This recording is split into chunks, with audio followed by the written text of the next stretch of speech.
Hey you guys, this is your coach, Dr. Andrea Dickerson here with IOnADaycare.com, where we connect childcare business owners with proven management solutions.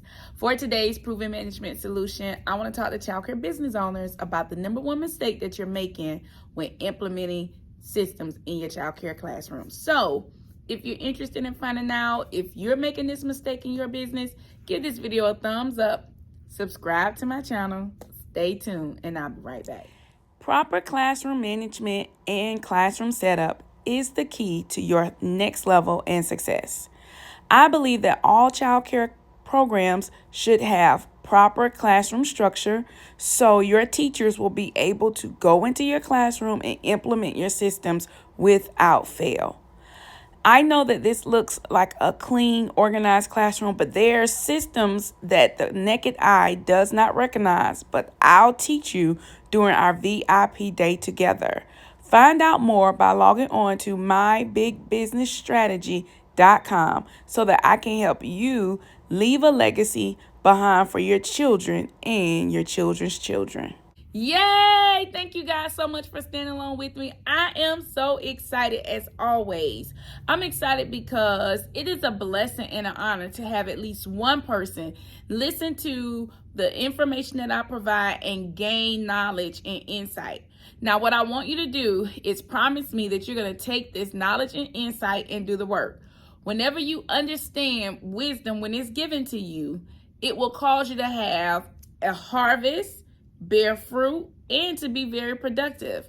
You can have productivity such as 100, 60, and 30-fold. So I look forward to hearing back from you, your testimonial, by taking this information and implementing it right away in your childcare business. Well, all right, let's go right into one of the number one reasons why childcare owners aren't able to put systems in place in their classrooms.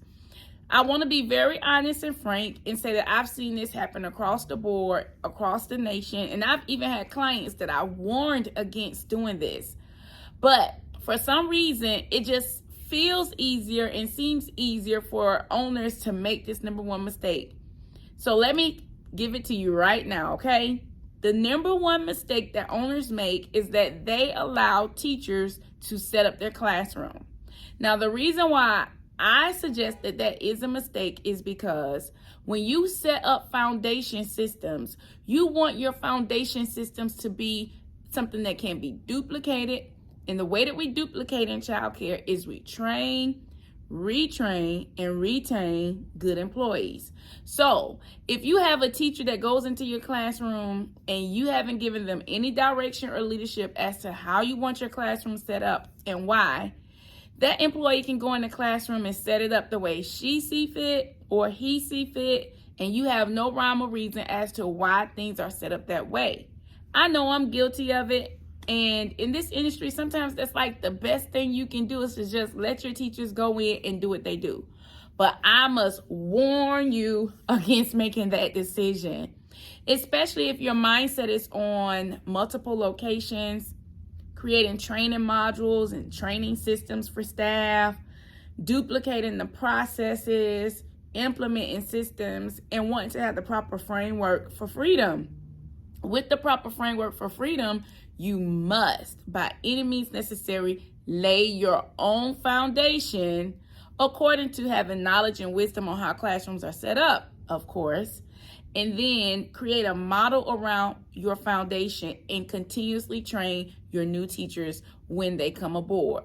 So let me give you some strategies on what I think you can do to make that happen. Number one, you can go in your classrooms and do your setup yourself, and we follow formulas. In the Jumpstart School of Systems, we have a classroom setup formula that we follow. And so if you have a formula that you follow, of course, it's already documented. You have your standard operating procedures that you follow. And then according to how you have it written out that your classrooms are set up, you will then go into your classrooms and implement that standard. Secondly, you can ask a professional to come along and help you with creating a floor plan. Your floor plan and or site plan, just transpose the numbers, the words as you see fit. But someone that's a professional can come in, get the measurements of your classroom, and give you a layout that matches your standard operating procedures, your SOP for how your classrooms are set up. They can take and do a digital example of your classroom. And what I love about this option is that digital example can now be included in your staff training. It could be included in your staff meetings. It could be included on your whiteboard while you're up having a meeting with your team and training your team. So the digital format of it is really good and it's a great idea. But if you notice, in both of those options, no one laid the groundwork except for you, the childcare boss, the childcare queen, the childcare CEO. You must implement those systems yourself. Know exactly what you want to do when it comes to setting up your classroom. This is how you support classroom structure. This is how you support classroom systems. And this is how you support teacher retention. Well, all right. This is your coach, Dr. Andrea Dickerson here with EyeOnTheDaycare.com. And remember, as always, if you manage the childcare business that you love, you will love the childcare business that you manage. Bye, you guys.